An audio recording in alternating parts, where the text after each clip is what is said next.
Yo, what's up? Name's Jetly1 and welcome back to some more Super Squid Kid Galaxy, I mean Splatoon. In the last episode, we arrived here at the single player area after doing this super cool tutorial, and we cleared out that first level, which was basically a single player tutorial. And now we're going to see how fast I can get through these next two levels, and see if we can't just clear out this first island of levels in 2 episodes. Because, I mean, it's not very much, it's just 3 levels. The other islands are a lot bigger, they usually have 6, I think. There's 4 more, 24, yeah. Because there's 27 levels if you check the Sunken Scrolls little tab like I showed. It's kind of sad because there's 1 per level and then there's 27 Sunken Scrolls, so they kind of spoil it. But this first set of levels, this first island, is half as long as the rest of them. So beating pretty quickly is to be expected. But anyways, on to the second level. This is the layer of the Octoballs, I believe it was. And we've already been introduced to a new mechanic. I skipped over it. Those are puffer fish. You puff them up and then they explode. It's pretty great, actually. Wait a minute. What was that moment? I think that was like a piece of coral. Interesting. I love the I love these levels. They're so detailed. There's an Octoball. Those are special enemies. They have to be submerged in your ink. So like I showed last episode, the enemies will get kind of stuck in your ink and like slow down. But these can only be killed when they're in your ink, otherwise they'll just ink their own trail and go backwards. So they can be a little annoying if you don't set up your path properly. And here's the squeegee. These are super annoying until you get fire rate upgrades, because they will just destroy all of your ink. But man, I love the like detail of these levels. Like there's just flowers, and then we're actually inside the tea kettle, so like the sky is just a bunch of TVs. Although I don't know why there's rocks in the rocks at the top and bottom of a tea kettle. And then, like, they just have super cool aesthetic stuff. Like there's just this highway here for just this level. I don't think there was one like that in the first level unless I'm just really bad at paying attention. And it's super cool. There's so much stuff I love about this game. And I'm gonna talk about it all because I need something to talk about. And like again, not to brag, Splatfest, multi-Splatfest, former max level player. So I can just breeze through these levels, because I kind of breezed through them, even when I did the first playthrough. Because this game isn't hard, it's just very, very fun, which I think is a good way of doing things, because like it's not going to be super challenging, but you're going to have a good time and be glad you played it. And I feel like having a good time is more important than feeling challenged when it comes to a game. It's nice to feel challenged. Like, I can't lie about that. I played Dark Souls, I enjoyed Dark Souls, but sometimes you just want some pure fun. And this game's got it in spades. Bam. I think that was an armor, but I already had armor. Ow. I got whacked. Didn't eat my armor, though. I think I forgot to mention this last episode, but when you pick up the armor power-up, you basically get a doubled life meter before you have to revive. It's like anything that would kill you would just break the armor. Alright.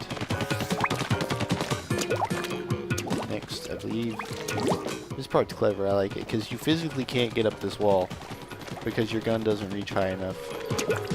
But when you flew by, they showed you that there was that cannon up there, so you can hop up here and get the cannon.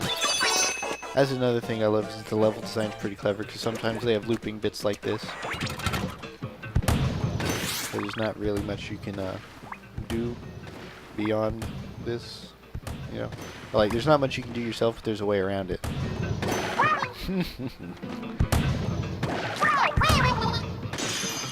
You know, you're not supposed to actually do that. But I'm going to go ahead and take out those enemies. Let's see, I think this is posing a question, actually. See if this answers my question. It does? Okay. So the Zapfish actually does regenerate its shield whenever you, if you break it from a distance and then aren't there to pick it up itself. And I don't know how the squeegee didn't catch that. You can just go ham and eat my path. Oh, but it's not a full-sized bubble, I don't think. No, it went back to a full-sized bubble after a while. I just think that's a neat detail. Because they still want you, that every time when you finish a level, they want it to be capped off, where you burst the bubble and grab the Zapfish. And if you just destroy it at range before you could grab it, it would be no fun. Pretty neato. So much good stuff about this game. And one more zap on this island. Just birds. Look at the detail. I can actually sneak up on the birds and they fly away. The game is amazing. I really wish it was on PC. I want to share this experience with all of my friends, but they don't have... Well, actually, most of them don't even have consoles anymore. Mostly because we're poor boys and we can justify buying an expensive, fancy PC that can run video games by saying, hey, I need this for school. Because PC is multi-purpose. This is just games. But I enjoy being able to play all these games, which is why I just still buy consoles. I guess that means my friends are kind of losers, but hey. Oh boy, I'm about to get in trouble because they're the only ones who watch any of my videos. And they're going to be like, how dare you? Unless it's Ramsey, he's going to be like, yeah, true. Because he can. Alright, some armor. I feel like I knew there was going to be a thing back there. What's this? I never noticed that there were like plants in boxes. I think I'm going to... Ooh, money. I want money, but I'm not going to get it. Upgrade spheres you don't really have to worry about. You get plenty. And especially there's levels later that will be giving loads of money. And although even if you got everything in a level, they've made it so that you won't get max upgrades in one playthrough. So I'm not concerned about hunting too hard for power spheres, upgrade spheres. But I'm going to try and get all the ones that I can. And now we come to another power-up. We can get some of the really good abilities from multiplayer. So this is the Inkzuka Super. Wow, it ran on normal timer? Okay. I messed that up. I sat there just holding it, being like, look at this gun. This is from multiplayer. I didn't even say how you use it, actually. But it looks like it just runs on a timer. But Inkzuka fires a massive blast of ink that will kill anything in its way. And ink's a very long straight line. I forget exactly how far it goes, but it goes quite far. Ah, yeah, it's not fair. You can't just raise that. Oh. I was gonna go for that jump, but it wouldn't have worked that time. Okay. Right, so this level has moving parts.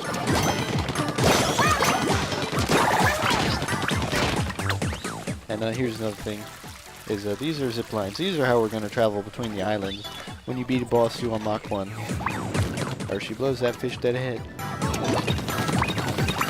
This is a neato level.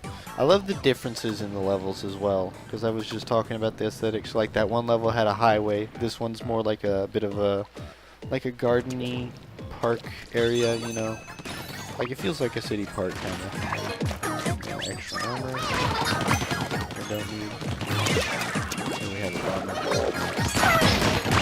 Those enemies just fire bombs at you from a distance. They get pretty annoying.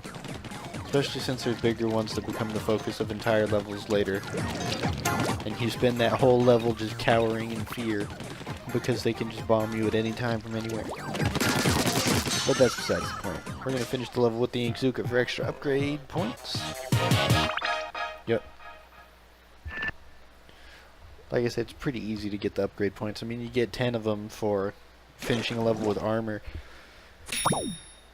And since it takes you getting hit with, like, fully lethal damage, so either fully lethal damage or falling off a stage to lose armor, it's pretty easy to keep it, even on your first playthrough. Game's not hard, it's just fun. I already said that this episode. But we've already come to the first boss. Let's see. I could upgrade... I'm gonna go with, let's do some upgrades. Normally you want to save for your attack speed on your weapon, your rapid fire, because that's pretty much the most useful thing. Followed by the ink tank, and then the bombs aren't that important. But I feel like even at the basic level, you're able to ink enough and do enough damage to be able to play the game pretty easily. So now we have all 3 bomb types. Yes, game, I'm aware. I was hitting the buttons, it just held it that long. But let me demo those before we go against the boss. So, impact bombs, and then seekers. Which, seekers are actually kind of broken.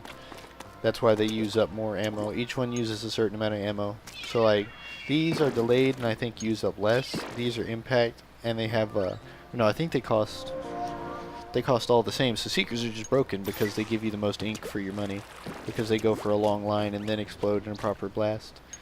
But these are delayed, and those are the only ones that distract enemies, which is why they give it to you default. And these are just burst of impact damage. I think if you hit a normal enemy with it, it'll just instantly splat them. And then Seekers also instantly splat them, but they leave a trail. Oh, hold on, let me see. Okay. Oh, never mind. Oh, no, they use up the same. I was about to say the Seeker uses up more, but I guess not. Anyways, enough about the bombs. Let's hit it. And already you can see I'm trying to make these videos about 10 minutes, but it looks like we're going to go to 15, and I feel like it's going to happen every time, so I'm going to give up. Anyways, boss 1, Squish, Smash, Stomp, Octosmash. And check it. I love these boss arenas. They're all so cool. Alright, what we got going on?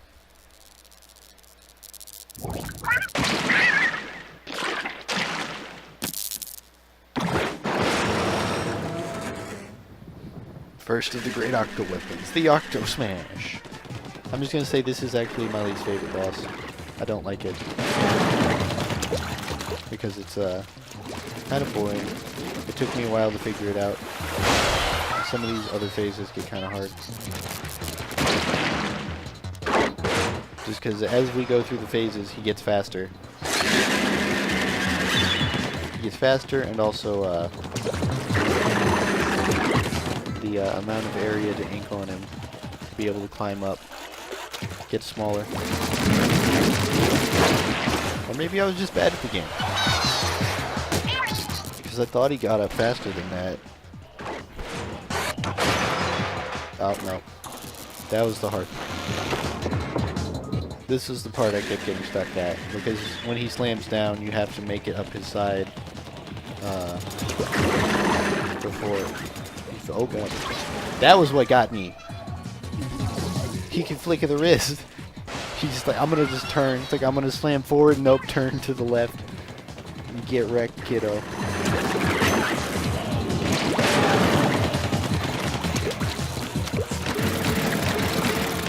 Yep. Because he's about to hop back up. And if I didn't get up there fast enough, it was gonna be hard. Dang. Yeah, this boss kind of requires you to be on point, like the other ones are so surprisingly easy.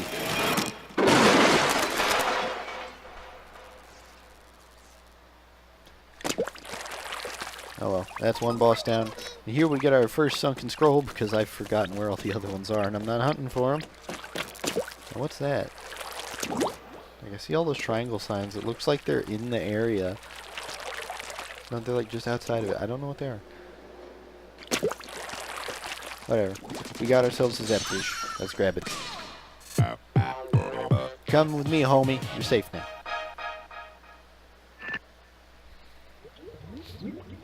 I completely screwed up that level name as well. I was saying he was the Octosmash. He's the Octostomp. Octostamp. Oh well. I'll read better next time. Avast! They have the great Octoweapons on their side. At any rate, good work, Agent 3. Keep it up. It's a long road to the great Zepfish. Not that long. We'll be there shortly. Not too shortly, but shortly compared to, I don't know, like Xenoblade. Anyways, we got ourselves our first sunken scroll. Anti-Octopus Weapon Blueprint Designer, Amosis Schellendorf.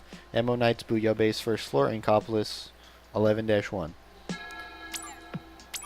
So yeah, whenever you beat a boss, you unlock a new weapon for multiplayer that's basically a customized version of one of the normal weapons. So first one we get here is the SMG. And I believe this is actually one of the best weapons in the game because it customizes it to have, I think, the burst bombs. I forget what it has, but I know it has good powers, and I know I've used that for quite a long time. Now that we beat the boss, all the electricity that was being diverted to power the boss